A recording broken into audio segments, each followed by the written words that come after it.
Welcome, everybody, to another episode of the Lunch Table Podcast. In this episode, we're going to review The Barbarian. Finally, we get to review this, Dylan. We wanted to review this a long time ago, but we've been really busy. It's an awesome film, guys. Check it out on HBO Max after this review. We have a lot of thoughts to say about it. It's a great cast, too. Everyone, I think, hit all marks for me, at least. So, Dylan, without further ado, please give us your thoughts on Barbarian. Yeah, I think it's the perfect mood if you're trying to, find a good horror flick for spooky season. It has a lot of kind of disturbing imagery, but there's also kind of this weird tension throughout the movie, right from the get-go too. Usually, you don't get that till halfway through some horror movies, but right from the start, it was a great movie. I think Georgina Campbell, she really was a believable character. Justin Long, I didn't expect him to be in this movie too. I don't remember the last movie I saw him in was probably Jeepers Creepers, but yeah, it's cool to get him in this movie too, and Bill Skarsgård as well. But yeah, what did you think of the cast in this movie? Oh yeah, I loved it. I love Bill Skarsgård. I like how you don't really know who's the true villain, at least at first. Well, I mean, obviously everyone's thinking Bill Skarsgård is, but I thought he was just some sweet guy. But it's interesting that conversation they had earlier about you can't really know whether it's just this guy or not. If the roles were reversed, right, it'll be a different situation. So I enjoyed everything. I think Georgina Campbell was great in this movie. I think that without spoilers, just going in fresh into this movie, you have a lot of thoughts what's really going on in this basement, right? Because that's the whole thing. There's this section of the basement, and that's in the poster, where Georgina finds out that there's something insidious going on in there. But I wanted to get your thoughts also, because I think one thing that stood out to me also was the cinematography and just the way how the grain was set up and the color coding. So I want to get your thoughts on that. Yeah, I love how this movie was shot. They did some cool flashback scenes, and they actually scaled the aspect format to make it seem like this 50s kind of television set. I did like that. I also like how this story is told too, because it's kind of out of order. So it goes back and forth between different points of view, different time periods. So I like that's kind of this Tarantino style of storytelling. And yeah, the color grading is nice too. You can see the different moods. Some scenes are very bright to show flashbacks, and then the present, it's very dark. And it's really really dark when you get to the basement scene, just to show you there's no hope of escape in this kind of dungeon-esque basement. But yeah, it was great.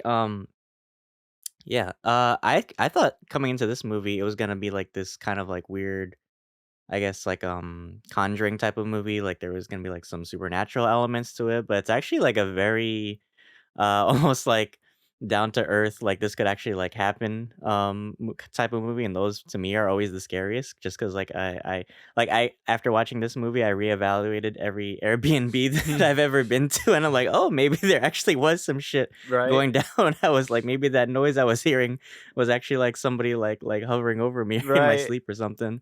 But yeah, it was really creepy. And yeah, like you said, I thought at first Bill Skarsgård's character, Keith, I thought he was kind of the killer. Maybe he was setting this thing up and he was trying to kidnap Tess.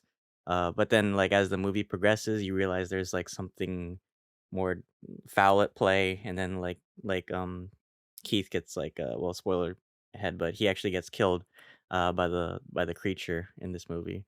But yeah, what did you think of the creature itself, the lady and her kind of backstory with Frank, played by Richard Brake? Psycho mixed with Hills Have Eyes, right? So this was pretty cool design. Yeah, the mother apparently. Yeah, she was nasty. I was scared as I didn't expect it. Really, I didn't expect that, because I came into this thinking, oh, it's kind of an Overlord situation where there are multiple mutants or something, or some, like you saying, Conjuring or something, a ghost thing. I like how this kind of turned into a thing where it surprises you, kind of like 10 Cloverfield Lane. So when I first saw the creature, I was oh shit. And this creature is a mutant, I guess a product of incest or something, because Richard Blake plays the character Frank, and we see flashbacks, what Dylan was talking about earlier, about how they changed the aspect ratio. And I think that was in flashbacks in the 70s, 60s or something. And he's doing he's raping a lot of people and imprisoning them there, and incest, right? All the children being born, they just, it's a really like fucked up situation. And the mother's the product of that. And so she was like really tall, Mhm. really strong. She's way too strong, dude. She's way too strong. I was like, holy shit. She was um hulked out, dude. I was like, damn. I was scared, man. Yeah, I think even the whole design of this labyrinth too, and how the mother recognizes like where to go and stuff, and you kind of hear her Mhm. growling or like she's really quiet, right? It's something where it's sometimes some scenes the way how they linger the camera on the mother, it's not frightening. It's very like disturbing Mhm. to look at, and I think they did it really well too with the lighting to add to that effect. So that was Right. awesome. Yeah. Yeah, what did you think also kind of just like the imagery, like with the whole like nursery, Oh yeah. like on the television? Because that was the freakiest part, like with the breastfeeding shit. I was like, oh my god, like I was watching this movie and then I was eating and then I had to put my food down because it was so nasty. I feel like the spit. I was like, You were like, oh, that's probably where Cyril from Andor gets his milk right? from. Yeah, Yeah. that was, that was crazy. And it also perverts the idea of motherhood, and so much shit happens here too. So I think that adds to the whole. There's a whole setup which I appreciate about this movie, right? It's very Mhm. funny at times. I think the characters are great, and in the way how they implement these ideas and like pervert these ideas, I think the whole thing makes it really disturbing. But at the same time too, you're having fun with it. Just the way how it's set Mhm. up. Um, yeah, that was really fucked up. Yeah. Yeah. Yeah, there was a lot of fucked up shit in this. Even like just like seeing like the dude and how old he was. I just don't Oh, understand why he shot himself though. That didn't make sense to me. yeah, I didn't get that either because he was like, well, credit to the sound department because honestly, that was like a really realistic gunshot sounds, very snappy and short. So Mhm. I don't know, a little nerdy detail there, but yeah, that was weird. I thought he was gonna ring the bell. I was like, because so Justin Long plays this character that he's in the process of being canceled. He's like an actor, and he may or may not have did something with some girl, but let's face it, he probably did. And I don't know. You kind of sympathize with him a little bit later on. It's just there's something about him. You linger with him, and you actually start liking this character. Mhm. I really didn't want him to die, so he met Frank. There's a different section in the labyrinth, and he meets him really withered. I have no idea how that guy Frank is. Well, I guess he's surviving by the mother. I guess she go gets food for him, like squirrels and shit like that. I guess so, yeah. I don't know why he's living like that whatsoever. That's like really weird. Um, yeah, and he shoots himself. I thought he was gonna ring the bell. I don't know why he shot himself. Mhm. He was like, oh, probably because the police. But like, why he didn't shoot the guy Justin Long instead? Mhm. Like, I kept thinking maybe it was because the mother, like, kept him trapped there or something, like, she was so fucked up in the head that he couldn't reason with her, and that's why he kinda, like, stayed down there or something. actually, what if it was because he's so like attached to this idea that he wants to keep breeding or something? What if he wanted? I don't know. That's gonna be Mm. weird. But what if he wanted Justin's long sperm for something? I don't know. Right. Like with the mother. Um, Well, he said too, he was like, because when the neighbors were moving out and he asked them like, "Oh, are you gonna be leaving?" And he's like, "No, I'm not going anywhere." So maybe he was just so attached to this house. It's kinda like those, like, old people that, like, they've kind of, their memories are kinda, like, instilled into, like, their house, so they never wanna leave, so they kinda just, like, maybe that's why they built this underground, like, labyrinth, to because, as time changes, people, like, move in, tenants, like, kick you out, so maybe that's why they built this kinda labyrinth, so they're still eternally there for some reason. I don't know, it was really weird and disturbing, and I love that they play with the idea of, like, the ignorance of, like, certain, like, landlords and property owners, just, like, it's kinda like their downfall in a way. yeah, and then also that was interesting how they set up the neighborhood because the neighborhood was really dark, and the first scene was shot in the dark. And so in the morning when Tess wakes up, like she sees that it's all run down and stuff like that. I wonder if that's Mhm. some sort of commentary on like I don't know, just I don't know, probably not gentrification, but Mhm. something, I don't know. Well, even the Um, homeless dude too, I feel like that was a commentary too. It's like yeah. normally when we see like, homeless people, the first thing we think of is like, oh, they're either like a crackhead or some shit. And that they play that idea too with like the cops, because those cops were as dumb as I hated those fucking cops in this I was movie like because they didn't do shit. to them I when they was like, said, damn, "Stop no too wonder the busy." neighborhood got run over. But like, yeah, like then when they saw Tess, they thought she was like crazy and shit. But actually, it turned out the one dude who was like sane in this movie was actually the homeless guy because he actually like saves them towards the end. I mean, he Yeah. dies eventually. He was like, "Oh yeah, I've been here for 15 years, and this motherfucker that chick just jumps out and kills." I feel like Like, that dude in Halloween. I was like, "Oh fuck, fuck oh me. god."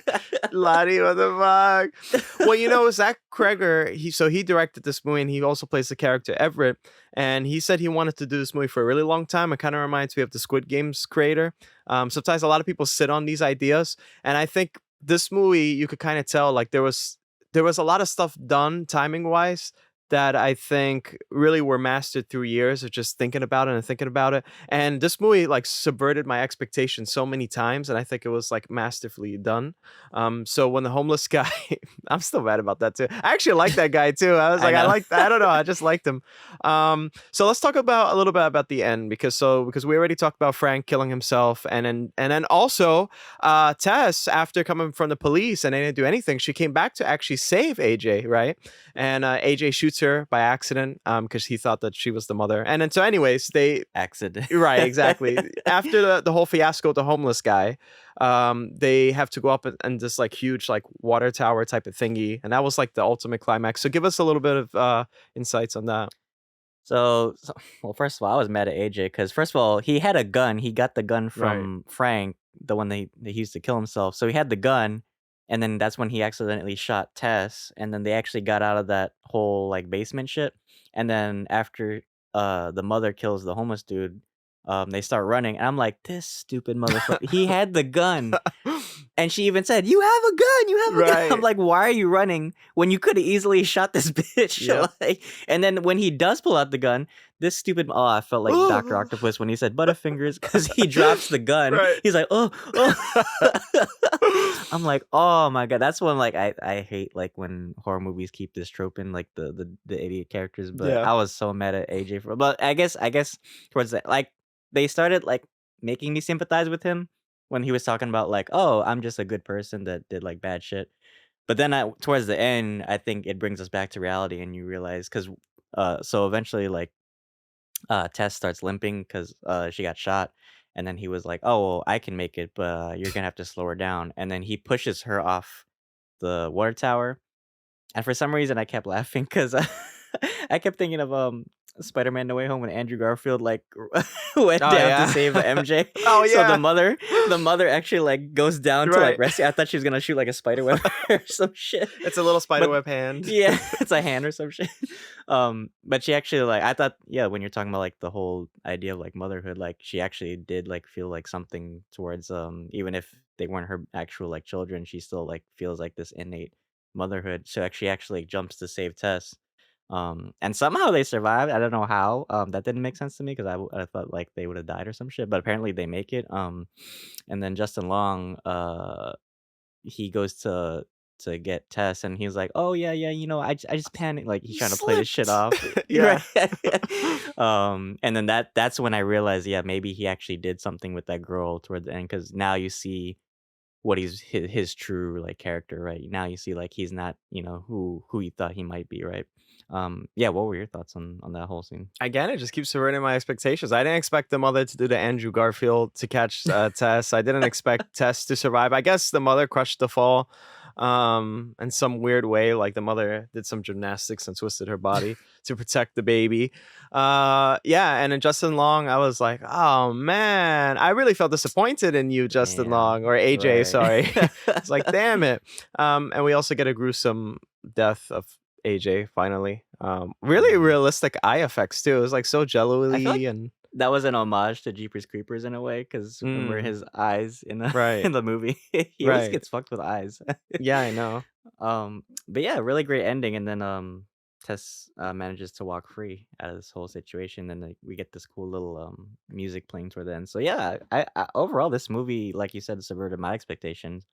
Even though it wasn't kind of like this generic, I guess, ghost story, it's still I had fun with this movie, honestly. It felt like a really good like fan film for me. So what are your overall final thoughts and how would you rate this movie? Yeah, I would. I I came into this expecting something entirely different, and I think I left satisfied. I don't know, something about it. Like you said, it kind of felt like this. It felt like a passion project, at least. Like I felt like there was a lot of attention to detail. and a lot of thought going behind this. The characters I think were awesome. I like how they're split between at least between Justin Long and Georgina Hmm. Campbell's character, and also Richard Blake's. I think that's awesome. I like the change of like aspect ratios and just the way how they filmed it.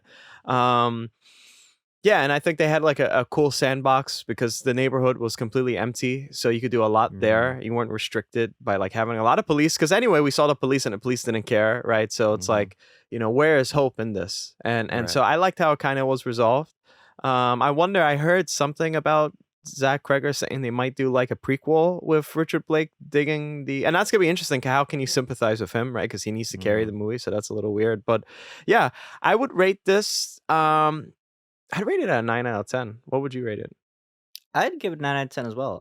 I think it was great. Like you said, editing wise, this movie was like on point from like the sound to the music, just down to the pacing of the movie felt like really like fluid. The moments between the actors felt like really genuine. There's moments where like it's funny. There's moments where like it's there's they're having fun with it, and then there's moments, of course, when it's like the tensions there and you really feel it build up.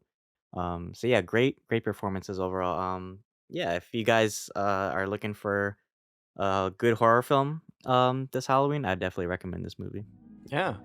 Well, guys, you heard it from the master himself, or the father, I guess. If That you dar. guys, I just wanted to say, we just reached 90 subscribers. Thank you so much for sticking Woo! with us. Yes, we unlocked a good feature on our YouTube channel, so we're gonna keep you updated always now. We have a lot of content coming in the future.